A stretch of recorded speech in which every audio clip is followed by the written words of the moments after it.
YS Jaganmohan రెడ్డితో పాటు అదేవిధంగా ఆయనతో పాటు ఇంకో 8 మందిని పోలీసులు అయితే అరెస్ట్ చేయడం జరిగింది. దానికి సంబంధించి అంటే వాళ్ళపై నోటీసులు కూడా ఇచ్చారు.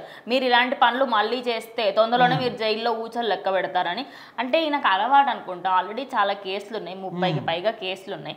మళ్ళీ ఇది ఇంకో కేసు. అవసరమా జగన్మోహన్ రెడ్డి? ఇప్పుడు వాళ్ళ పరిస్థితి ఎట్లా ఉందంటే, ఓకే మా మీద కేసులు ఉన్నాయి, ఎవరు కూడా పట్టించుకోవట్లేదు కదా, ఇంకా మేము చేస్తామనే విధంగా వాళ్ళు మరి దాని ఒక భ్రమలో ఉన్నారా, లేకపోతే ఈ విధంగా తప్పుల మీద తప్పులు చేస్తూ ఉంటే ఇంకా ప్రజలు మమ్మల్ని గుర్తిస్తారనే విధంగా మరి పోతున్నాడు. గుడ్డిగా రాజకీయాలు అని ఉంటారు కదా.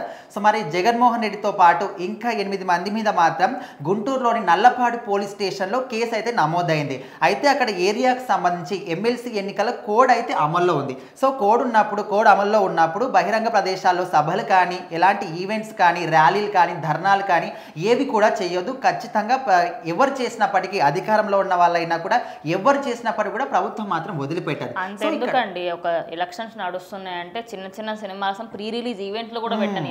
అలాంటివి మీరు గుంటూరులో ఒక మిర్చి యార్డ్ కదా, మిర్చి యార్డ్లో అక్కడ మొత్తం ఒక మీటింగ్ అరేంజ్ చేసి అక్కడ ఒక సభలాగా ఏర్పాటు చేసి, అది కూడా ఏదో పెద్ద మనుషులు స్వతహా వచ్చిన కూడా కాదు, వాళ్ళు ఎక్కడి నుంచో వాళ్ళకి ఒకళ్ళకి 500, 100 రూపాయలు ఇచ్చి ఒక క్వార్టర్ బాటిల్ ఇచ్చి వాళ్ళని అట్లా తీసుకొచ్చి అక్కడ సభ పెట్టాల్సినంత ఇంపార్టెంట్ ఏముంది? సో అక్కడ సభ పెట్టడమే కాకుండా ఆయన మీడియాతో మాట్లాడుతున్న క్రమంలో ఇక్కడ ఉన్న కూటమి ప్రభుత్వాన్ని కూడా విమర్శలు చేశాడు.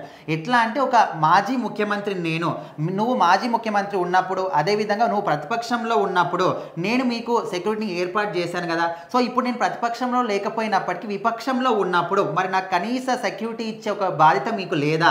నన్ను ఈ విధంగా మీరు సెక్యూరిటీ లేకుండా పంపించాలనే విధంగా మాట్లాడమే కాకుండా అక్కడ సెక్యూరిటీ లేదు కాబట్టి ప్రజలందరూ కూడా రావడం, దాంతో పాటు అక్కడ తొక్కిసలాటలు జరగడం. మరి అంటే ఎందుకంటే ఆయనకి 900 మందికి పైగా సెక్యూరిటీ మెంబర్స్ ఉన్నారు. మేబీ జీతాలు సరిగ్గా ఇవ్వట్లేదు, కొంతమంది ఆయన పెట్టుకున్నాడు, ప్రభుత్వాన్ని అనాలి కదా ఏదో ఒక విషయంలో.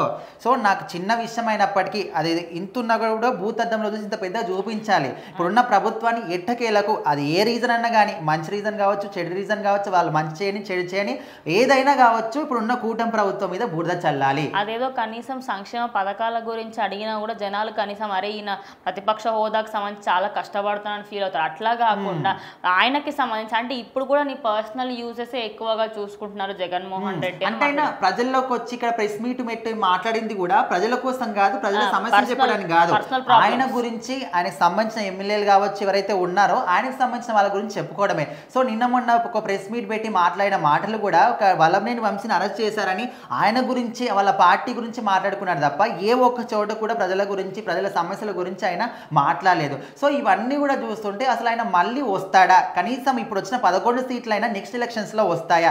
అసలు పార్టీనే ఉంటుందా లేదని కూడా చాలా మంది డౌట్ పడుతున్నారు. సో మొత్తానికైతే ఇప్పుడు అంబటి రాంబాబు కావచ్చు, కొడాలి నాని కావచ్చు, సో వీళ్ళందరి మీద మిగతా 8 మందితో పాటు జగన్మోహన్ రెడ్డి మీద మాత్రం ఇక్కడ గుంటూరులో నల్లపాడు పోలీస్ స్టేషన్లో కేసు నమోదైంది. సో మరి తర్వాత చర్యలు ఏం తీసుకుంటారు? కోడ్ అమల్లో ఉన్నప్పటికీ పోలీసులు హెచ్చరించినప్పటికీ కూడా దాన్ని పట్టించుకోకుండా మేము ఏమాత్రం కూడా పట్టించుకోము, మాకు సంబంధమే లేదు, మేము ప్రభుత్వాన్ని కానీ, నిర్ణయాలు కానీ, రూల్స్ కానీ ఏవి కూడా పట్టించుకోము, మా పని మేము చేసుకుంటామని వాళ్ళు మాత్రం ఇక్కడ సభ పెట్టుకోవడం జరిగింది. సో మొత్తానికి కేసు నమోదు చేశారు. సో మరి నెక్స్ట్ స్టెప్ ఏంటో చూడాలి.